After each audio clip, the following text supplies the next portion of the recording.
અમદાવાદના ચંડોળામાં આજથી ડિમોલિશનના બીજા તબક્કાનો થયો પ્રારંભ। બીજા તબક્કામાં 2.5 લાખ ચોરસ મીટર જમીન પરના દબાણો કરાશે દૂર।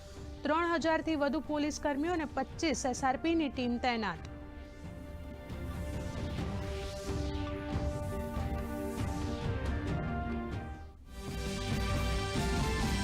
દીવમાં બ્લુ સર્ટિફાઈડ ઘોઘલા બીચ ઉપર પ્રથમ ખેલો ઇન્ડિયા બીચ ગેમ્સ 2025નો રમતગમત મંત્રી ડોક્ટર મનસુખ માંડવિયાએ કરાવ્યો પ્રારંભ।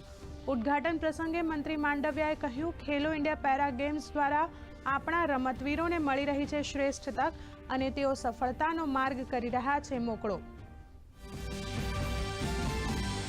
દુનિયા સામે પાકિસ્તાને કેવી રીતે ઉજાગર કરવું, આ અંગે થશે ચર્ચા। વિદેશ સચિવ આજે પ્રતિનિધિ મંડળોના એક જૂથને કરશે બ્રીફ। સંજય ઝા અને શ્રીકાંત શિંદેના નેતૃત્વ હેઠળના પ્રતિનિધિ મંડળને આપવામાં આવશે માહિતી।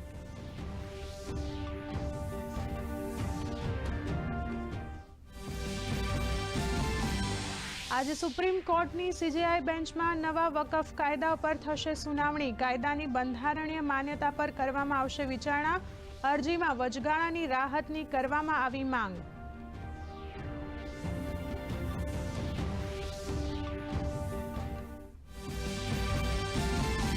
ડોર્નિયર વિમાન અને INS કારાવતીની શક્તિ જોશે દુનિયા। આજથી મલેશિયાના લંગકાવીમાં આંતરરાષ્ટ્રીય દરિયાઈ અને અવકાશ પ્રદર્શનની થશે શરૂઆત। સંરક્ષણ રાજ્યમંત્રી ભારતીય પ્રતિનિધિ મંડળનું કરશે નેતૃત્વ।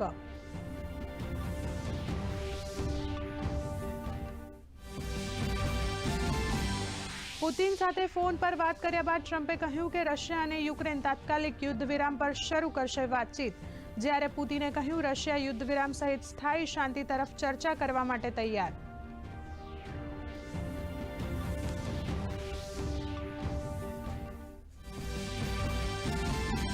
ઉત્તર પ્રદેશનું બાંદા શહેર 46.6 ડિગ્રી તાપમાન સાથે સૌથી ગરમ શહેર। હરિયાણા, રાજસ્થાન, મધ્યપ્રદેશમાં પણ ગરમીના કારણે હાલત ખરાબ।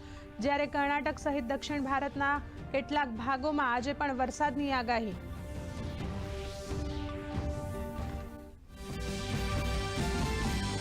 તો બીજી તરફ અરબી સમુદ્રમાં સાયક્લોનિક સર્ક્યુલેશન સક્રિય થતા રાજ્ય પર વાવાઝોડાની સંભાવના। આગામી 2 દિવસ હળવાથી મધ્યમ વરસાદની આગાહી। 20 મે બાદ વરસાદનું વધશે જોર, તો 24 મે ગાજવીજ સાથે સાર્વત્રિક વરસાદનું અનુમાન।